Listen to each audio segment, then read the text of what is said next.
Mon thème de ce soir est un thème très simple, peut-être instructif pour tous, un apprentissage, un éveil d'esprit, mais surtout une question que l'Éternel pose à quelqu'un ce matin ou ce soir.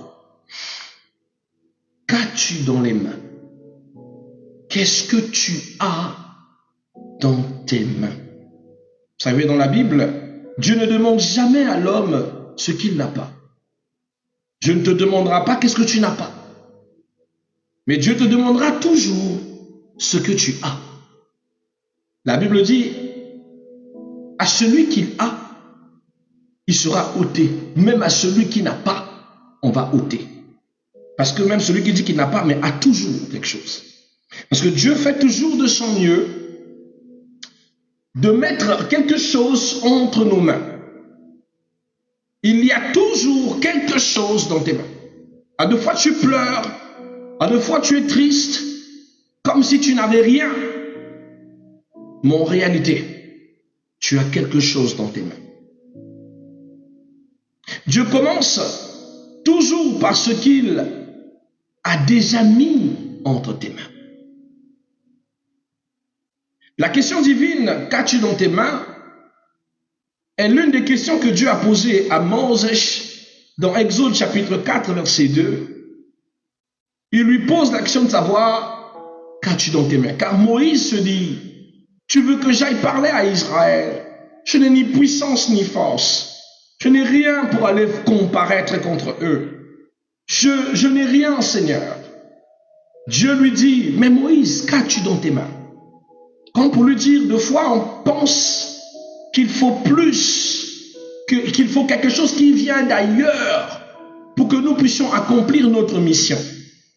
Or que pour accomplir notre mission, on n'a pas besoin d'une force qui vienne ailleurs. Dieu nous a déjà tout donné. J'ai envie de dire à quelqu'un, ta solution n'est pas ailleurs.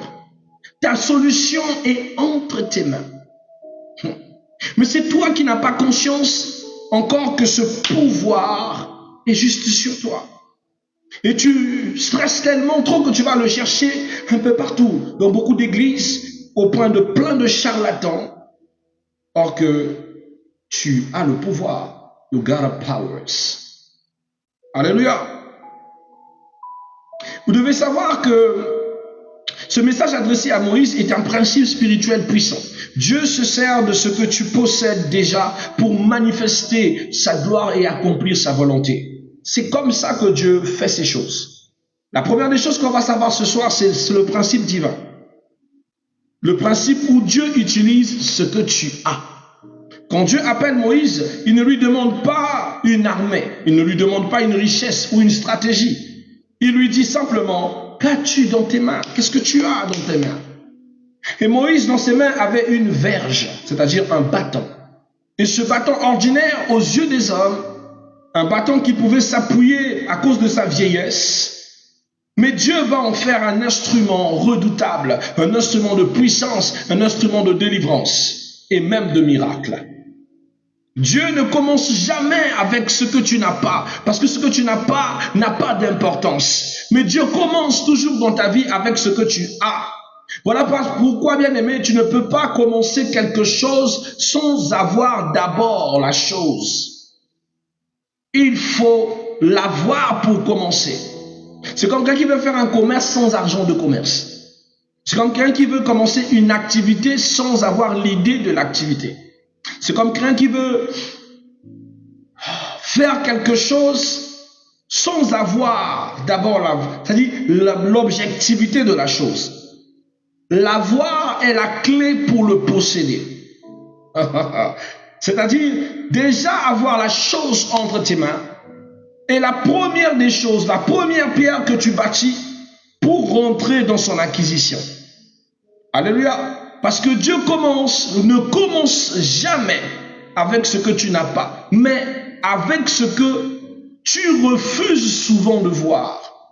Parce que souvent tu penses que c'est inutile, ou souvent tu négliges parce que tu trouves que c'est un objet dérisoire. Mais Dieu peut le prendre et en faire quelque chose de fort. Je prends encore le deuxième sujet. Mon petit 2, ce que tu tiens peut sembler insignifiant. Parce que souvent, ce que tu as comme capacité, comme compétence, comme grâce, comme faveur, comme onction, comme dimension de compréhension, comme possibilité que Dieu t'a donnée, toi tu le négliges. Tu dois d'abord savoir que Moïse avait un simple bâton. Et ce bâton, pour lui, ce n'était qu'un bâton d'appui. Mais quand Dieu lui dit, écoute, qu'as-tu dans tes mains? Il présente le bâton. Il dit, je n'ai qu'un bâton. Dieu lui dit, jette ce bâton à même le sol. Et lorsque le bâton est jeté à même le sol, la Bible dit que ce bâton se transforma en un serpent. Et Moïse a sauté et dit, comment ça, ce simple bâton que j'avais dans ma main est devenu un serpent redoutable? Et Moïse avait peur. Et Dieu lui dit, prends ce serpent par la queue. Nous savons, vous et moi, que naturellement un serpent, on ne l'attrape pas par la queue. On l'attrape par la tête pour éviter d'être mordu. Mais Moïse va l'attraper par la queue et le serpent va se retransformer en bâton. Une autre chose que nous avons qui était très insignifiant dans l'histoire de la Bible, nous avons David qui avait une fraude et quelques pierres. Autant que berger, ça lui permettait de chasser, de faire fuir les oiseaux, de faire fuir les petits prédateurs qui venaient pour voler son troupeau. C'était quelque chose d'insignifiant. Mais quand il va en guerre, le roi Saoul essaye d'imposer à David de porter son armure pour l'humilier, pour lui faire comprendre que tu n'es qu'un gosse de 12 ans. Tu ne peux pas aller combattre Goliath. Mais David dit au roi Saoul, je ne me suis pas accoutumé à cette tenue de combat. Parce que naturellement, David avait déjà une tenue de combat. Il avait déjà ses premières armes. Souvent, ton problème, tu envies les armes qui sont chez les autres parce que tu trouves que les armes qui sont chez les autres ont plus de puissance. Or, Dieu agit puissamment avec la dimension de ce que tu as. Ne cherche pas à avoir un Dieu à la mesure des autres. Parce que Dieu à la mesure des autres n'est pas ton Dieu. Ton Dieu, c'est celui qui t'a donné ce que tu as et qui agit souvent avec ce que tu as. La complexité qui tue les ministères pastoraux et même beaucoup des chrétiens qui les poussent à vouloir aller prendre des choses qu'ils n'ont pas pour commencer à vivre une puissance ou un miracle ou une épopée. Ils échouent parce que ce n'est pas ce que Dieu vous a donné. Dieu a donné à David l'acuité d'être un berger puissant. Il lui a donné un bâton de berger, une faute à laquelle il avait des pierres. Il avait déjà tué l'ours. Il avait aussi tué le lion. Mais pour le roi Saoul, c'est pas possible. Il faut l'humilier. Donnons-lui l'épée qu'il essaie de tenir l'épée. David n'arrivait pas à soulever l'épée du roi. Et l'habit du roi, la cuirasse du roi était trop lourde. Mais cependant, c'est la tenue de combat pour aller se battre. Parce que les gens pensent que tous les combats se mènent de la même manière.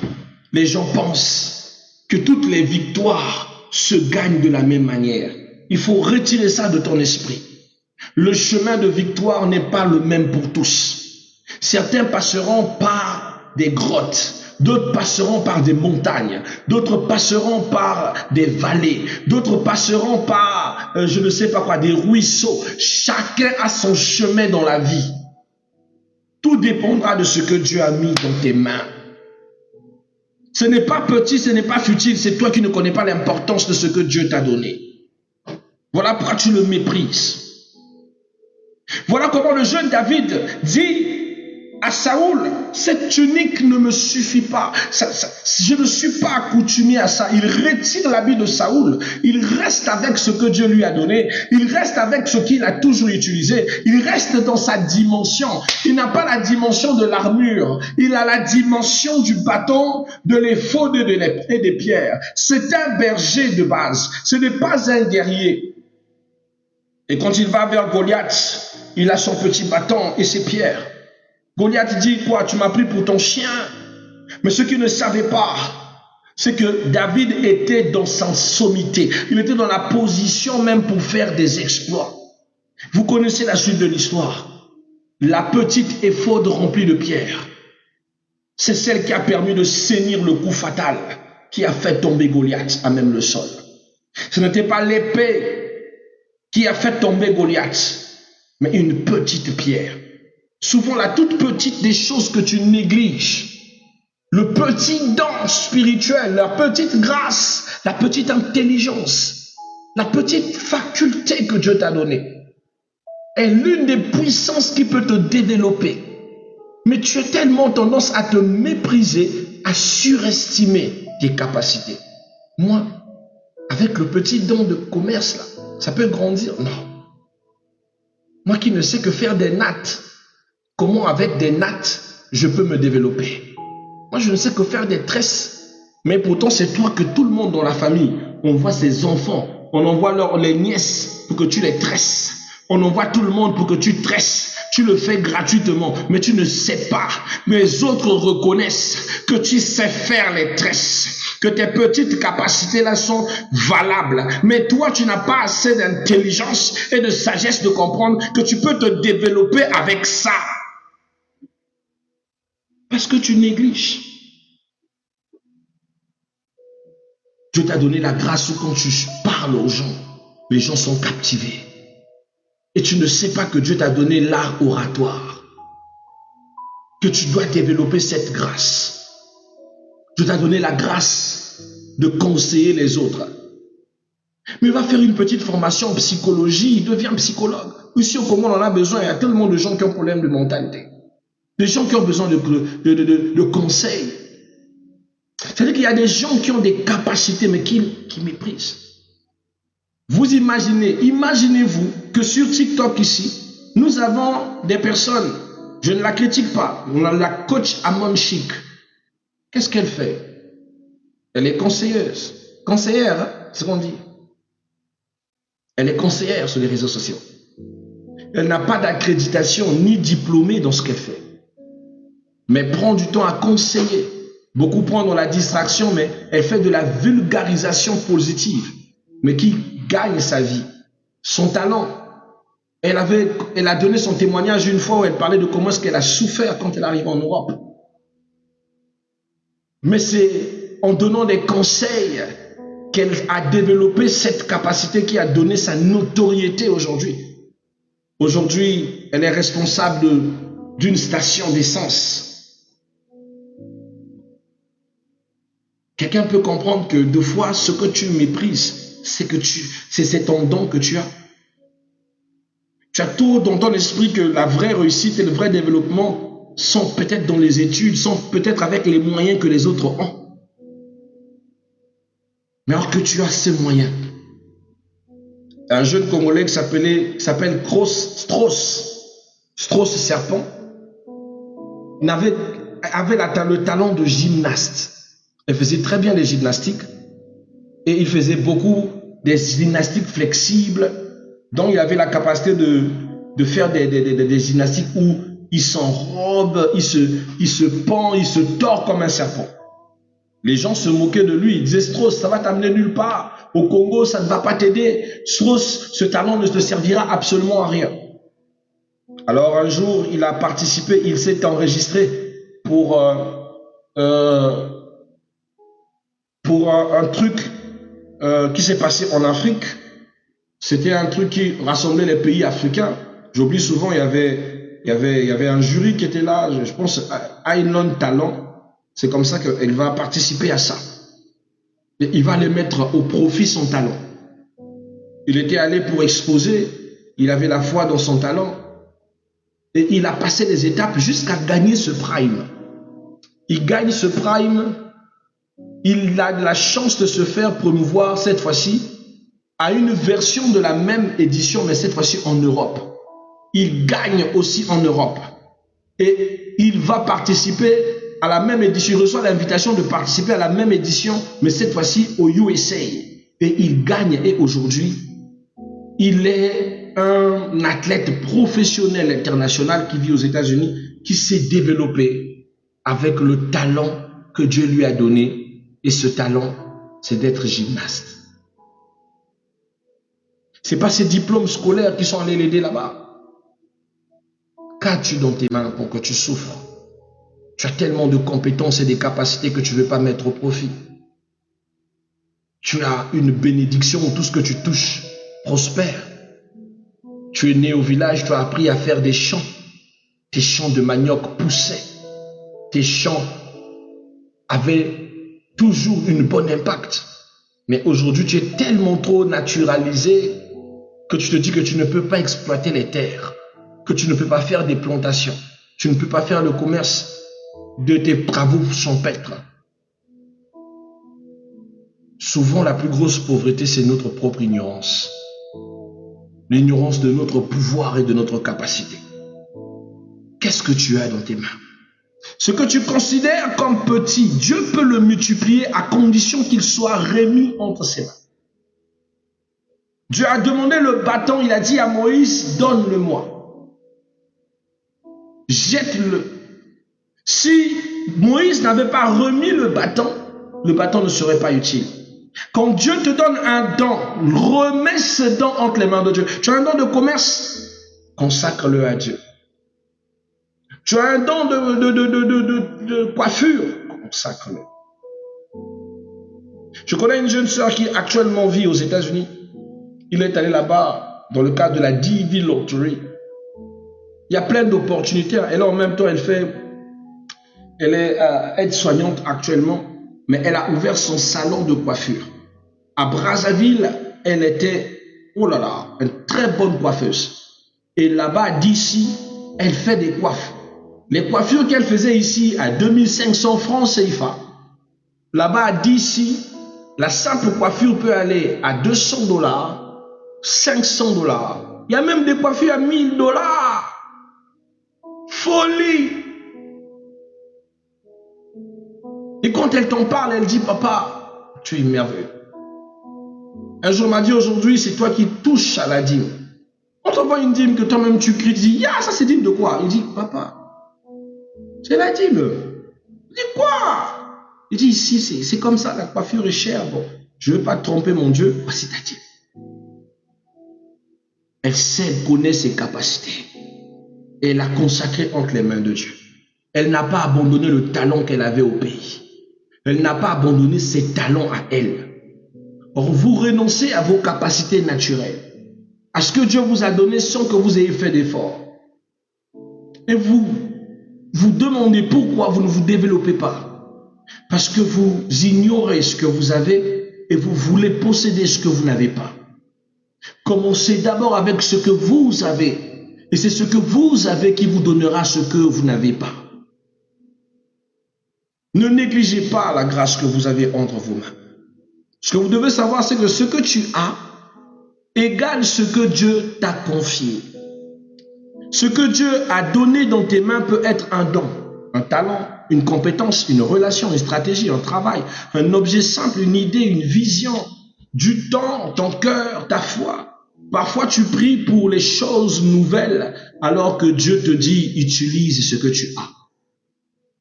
Dans le livre de Juges, oui, le livre de Juges 6, on nous parle de l'histoire de Gédéon.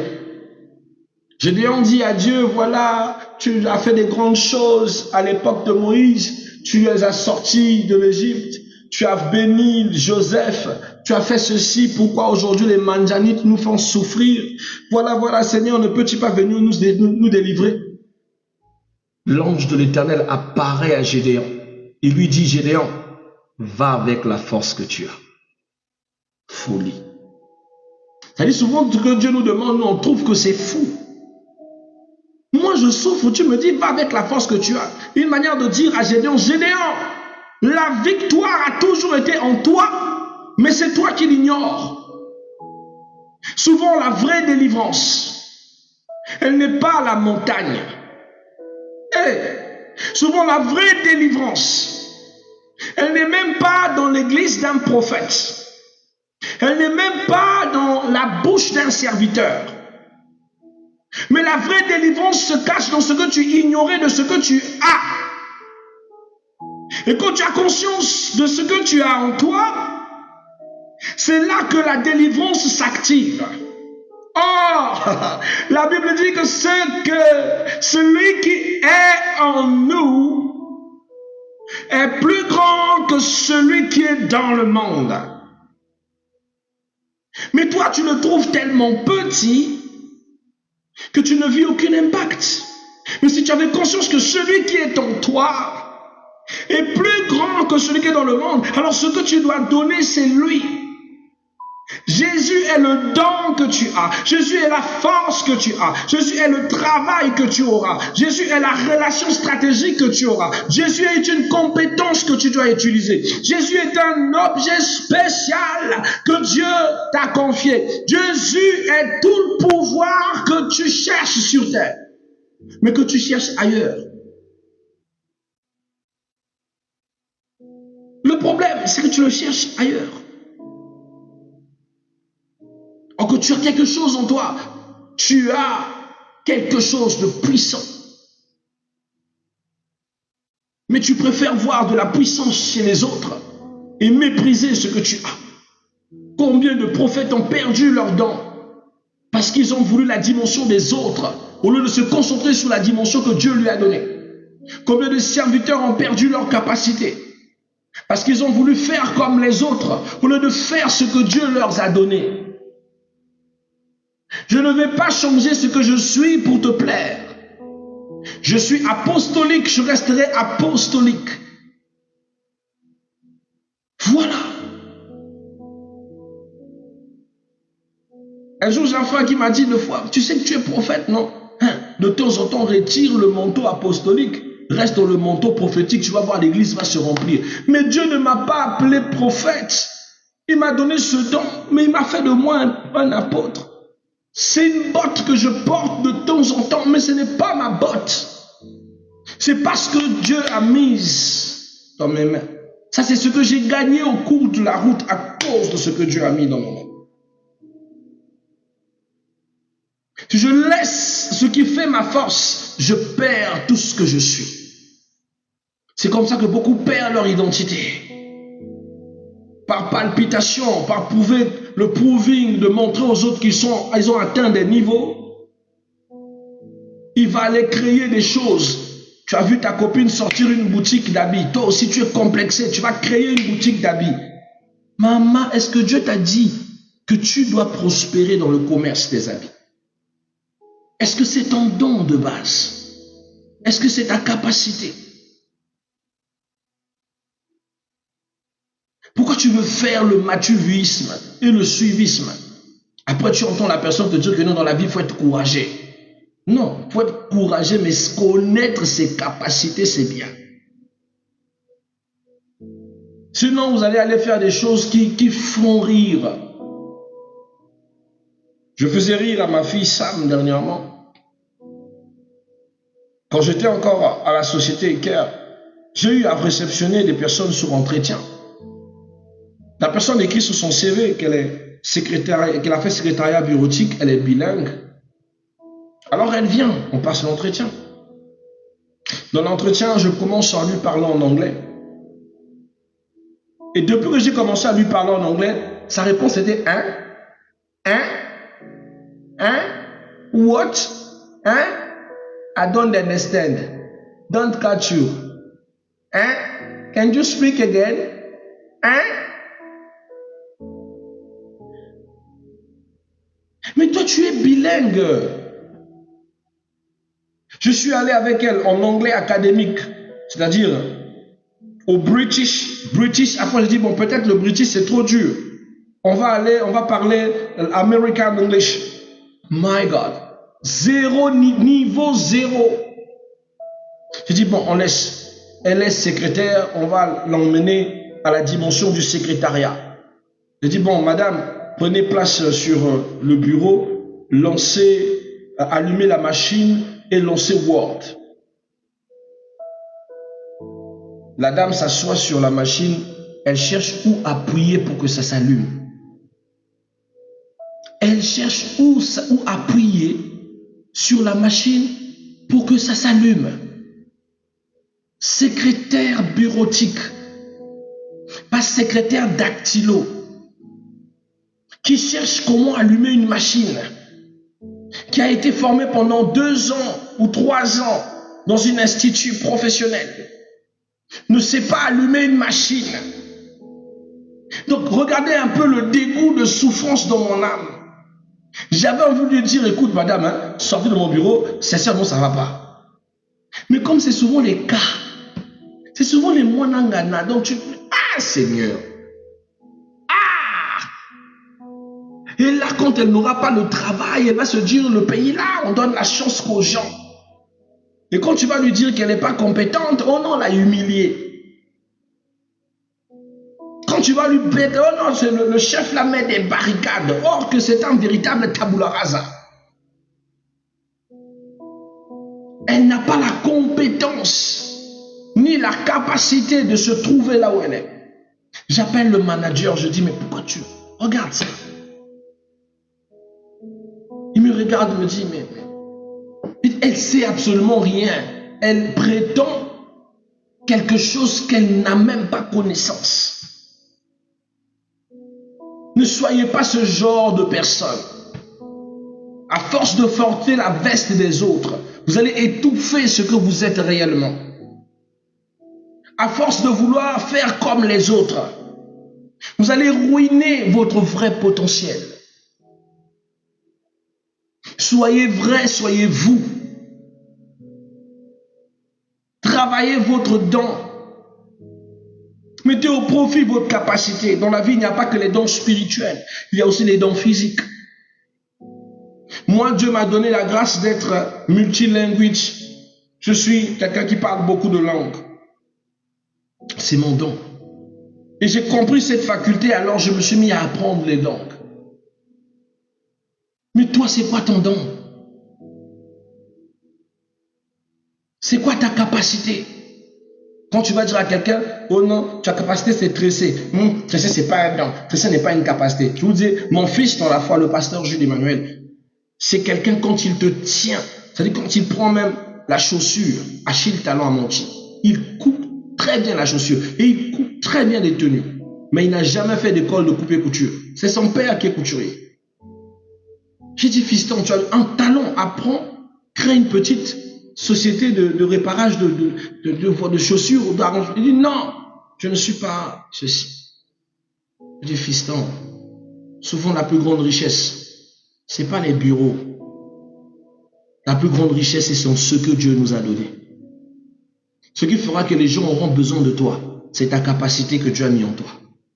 Ce qui fait qu'on te sollicite tout le temps, c'est ton don. On t'appelle toujours, il y a un tel, viens, je vois les enfants pas se tresser, c'est ton don. Ah, un tel, j'ai besoin de toi, j'ai besoin de te parler, c'est ton don. Tu as du potentiel, mais que tu dois mettre au profit. Alléluia. Car souvent, tu pries pour des choses nouvelles. Et l'Éternel te dit, utilise ce que tu as. Comme Gédéon voulait que quelque chose d'autre se passe, Dieu dit à Gédéon, va avec la force que tu as. Ce que tu portes détermine ce que tu peux libérer. Le bâton que Moïse portait représentait l'autorité, la mission divine, l'obéissance, le canal de la puissance. Si tu reconnais pas ce que Dieu a donné, tu ne pourras jamais l'activer. Et tu vas rester quelqu'un inactivé. Tu auras l'impression que tu fais des choses qui ne vont pas marcher. Tout ce que je fais ne marche pas. Tout ce que je tourne, tout ce que c'est pas pour moi. Je sais pas, papa, ma vie elle est compliquée. Je prie, je jeûne, mais les choses ne vont pas toujours comme je le veux. Parce que tu vas dans ce que tu veux et tu ne veux pas faire ce que Dieu veut. Tu ne veux pas prendre conscience de quelle est ta capacité et qu'est-ce que tu dois mettre au profit. Tu veux être comme les autres, porter la veste des autres, vivre comme les autres. Tu n'es pas tous les autres. Il y a des gens qui sont allés s'inscrire dans les groupes de chant juste par, on va dire quoi, par complexe. Elle voit souvent les autres quand ils chantent « Répands-moi ta vie ». Elle se dit, moi aussi je veux que quand je sois aussi de vous, que je chante, le frère Franck me voit, mais tu n'as pas la voix. 2, tu n'as pas l'audition. 3, tu n'as pas le don. Faut pas confondre lorsque tu chantes dans ta tête et lorsque ça sort aux yeux de tout le monde. Alors c'est comme ça que tu vas aller agacer les oreilles des gens. Et c'est comme ça qu'on ne peut pas aussi, comme c'est l'église, on ne peut pas te nuire. Quand tu fréquentes les ambitions des autres et tu envies ce qu'ils ont, tu pleureras. Mais si tu sais te contenter de ce que Dieu te donne et tu le gardes précieusement dans ton cœur, tu témoigneras et tu vivras une vie de succession. Parce que tu ne vis pas selon les moyens des gens, selon ce que Dieu t'a donné. Tu n'évolues pas à la vitesse des autres, à ta propre vitesse. Donc, aime ce que Dieu t'a donné. Vis avec ce que Dieu t'a donné. Sois fier de ce que Dieu t'a donné. Dès que moi, je suis fier de vous. On est à peine 14 sur le live. On n'est pas 104 ni 400. Mais je suis sûr d'une chose. 14 sur le live, vous avez écouté le message et vous aviez été bénis. Que 400 personnes sur le live, qui de foi, ne vont rien comprendre et rien apprendre. D'accord? Allez, soyez bénis mes précieux.